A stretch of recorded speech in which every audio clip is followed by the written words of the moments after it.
and welcome back to another video. We have another commission here today.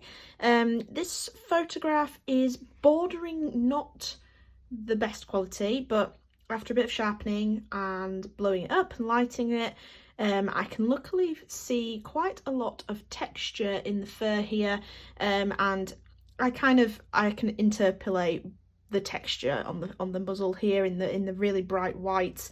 So thankfully this should be a nice inking and reference photo to work from. So I've already sketched it out, as you can see, so I skipped past that process. If you want to see you know, the sketching process or the explanation on that a little bit more, just have a look at some of my other videos, because I do explain it quite often and I can understand that can be quite boring if I explain it every single time. So I thought I would skip past that this time, but as usual I will be using my Bortoletti dip pen and my Bortoletti ink to ink this. So we're just going to get on with it, but it's an A4 commission this time, so it's going to take me a little bit longer, but I'll try and keep it interesting and do some voiceover to explain a few things and some processes as we go along. So let's get on with it.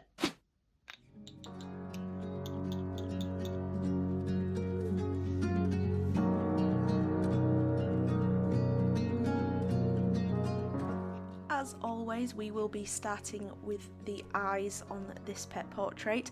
I do tend to start with the eyes, and I've mentioned this many times before, that if you don't get these eyes right, sometimes it can throw the whole pet portrait off, and I don't mean that lightly. I mean, you can put everything else perfect, make every other stroke exactly where it's meant to be, and if those eyes are slightly tilted, slightly rotated, the shape is ever so slightly off, it will make all the difference. So if you didn't watch my last video, I suggest you go back and watch that. I show my process of sketching and how I tend to try and refine the sketch as much as possible before starting the inking, because it does make all the difference.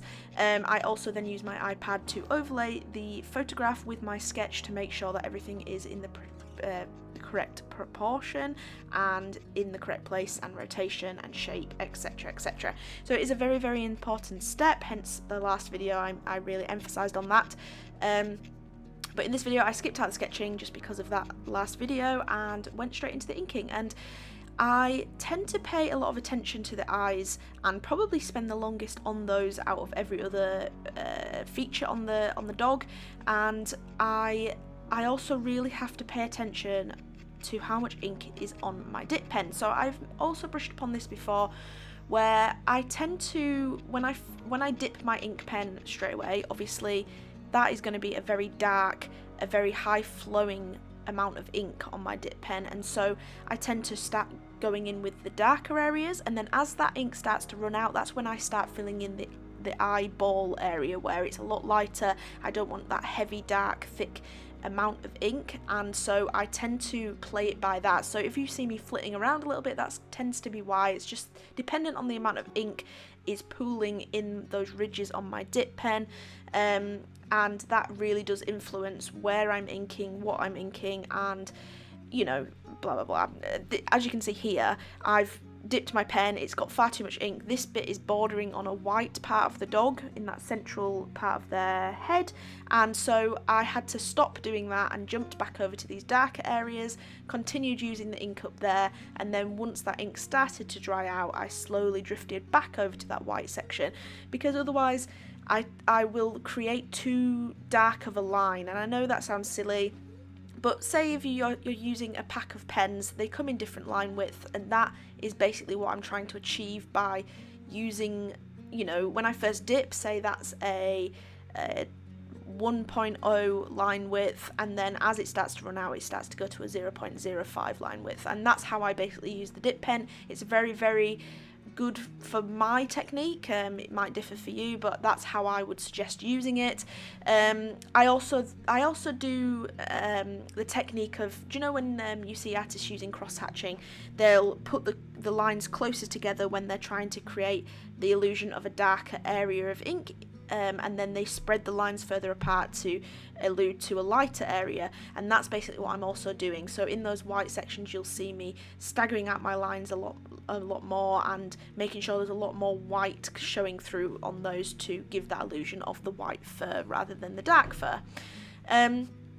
Here I am working on the ears. I really find ears really fun to do because I enjoy the kind of curves of them, especially when an ear's folded over like this. I think trying to create that illusion of the furs kind of curving over that cartilage of the ear, and then it changes direction. And I think an ear can be very different on different dogs, because some dogs will have a short fur all over their face, but their ears can have a longer fur, like a spaniel, say. Whereas this dog, it's a short furred dog everywhere, but the ears, it's short fur, but it tends to be longer strands. I don't know, it's just how I read it when I look at the reference photo. I tend to do longer lines, other than these curved areas where I'm trying to create that illusion, use shorter lines. I just think paying attention to that fur and making sure you can kind of read the direction, the weight, the shadowing, the thickness, all those sorts of things. It's a bit of an observation game when you're doing the inking based on a reference photo. And if you are starting out inking, I do suggest doing an animal, because as much as there's a lot of fur, I find you can really manipulate and play with the fur a lot more than you would, say, a portrait of a human. Just because there's a little bit more leeway. You're covering the whole pet in fur lines, and so you can change that direction. Sometimes I'll ink a direction of fur, realise it's completely wrong, and I can kind of almost manipulate it and go over it a little bit more. Yes, it will become a little bit darker, but you again can manipulate it to fit your changes almost. I just think there's a lot more leeway with fur and things like that. I tend not to do people very often. I've done a few things in my sketchbook, and maybe I'll venture out that way in the future, but at the moment I'm definitely more confident with animals. You'll have to let me know in the comments below if you are more confident with a human, say. But for me, yes, an animal is definitely my comfort zone. I felt like there was a lot of uphill battles with this piece. I think, one, it being a lot bigger, and especially since it was a shorter furred dog, it required probably a lot more line work and a lot more depth in the line work than, say, if I had done it at an A5 size. And I think it was a bit of a slog. There were times where I was really battling with wanting to continue it, with wanting to I don't know, without wanting to keep flitting between parts. I had to really force myself to continue with the section I was working on. I think having this little black eye patch area of fur was really helpful. I think it was a nice change to the other side of the eye, although it did make this eye look a lot smaller, which it wasn't. When I measured it and when I put it in my iPad, it was definitely, you know, it definitely wasn't that small, so I'm not sure why it looked so small. But again, the nose, very nice directional line work. It was very nice to do. But I'm going to leave it here for my commentary and just let you listen to this next this next little disaster that happened. You'll probably have seen it in the title of this video. But yes, I did have a little bit of a disaster, and I'll do a little bit of talking about that now, and I'll leave you to it.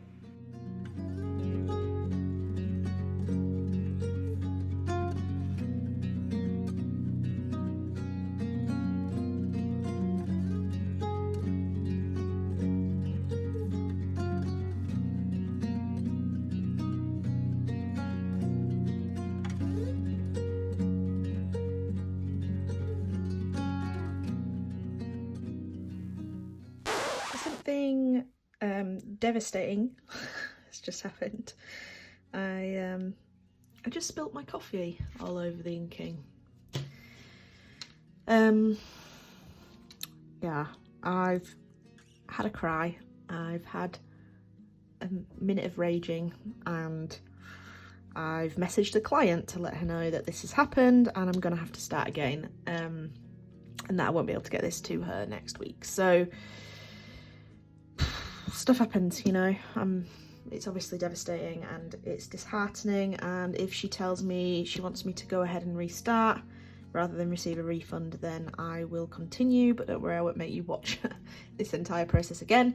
But I can't guarantee that the next one's going to look exactly like this. You know, the shadowing on here might be different, but you know, we will get there. So if you see in a minute, in the next clip, you see that this has changed, it's because I've redone it and it looks a bit different. But if this is the last clip in this video, then the client has wanted a refund, and I completely understand that, because I've made her wait long enough for this already, and you know, this is unforeseen, and you've just got to push on and get through it. So yeah, that's happened. Let's see what the outcome is.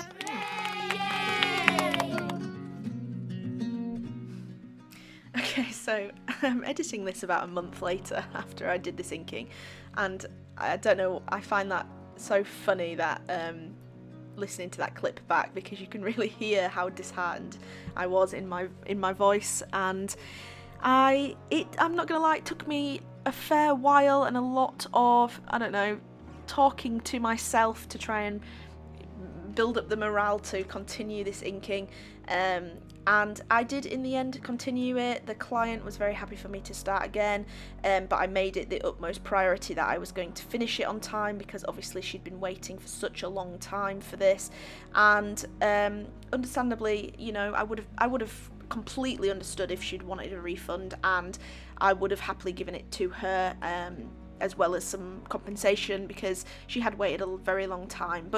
But thankfully she was very, very lovely and understood what had happened and was very happy to wait that little bit longer. But like I say, I did make it a priority. I obviously didn't refilm the parts that you'd already seen, but to me, redoing it and having them side by side, I just noticed that I think I actually made it a lot better.